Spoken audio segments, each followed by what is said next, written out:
రాదురా ఏ విజయం నీ కోసం నా కోసం, ఎటుపోదురా నువ్వు చేసిన కష్టం ఎప్పటికైనా సొంతం.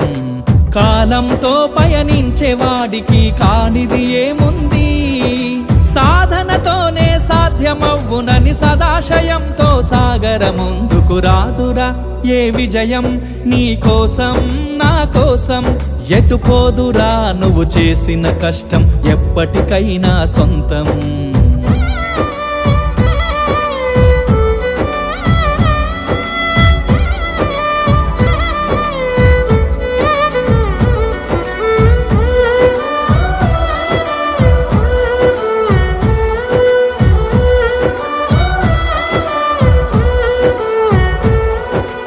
ఆకాశంలో అలలాగా పోయే ఆ పక్షులనే చూడు, అనుకున్న గమ్యమెంతున్న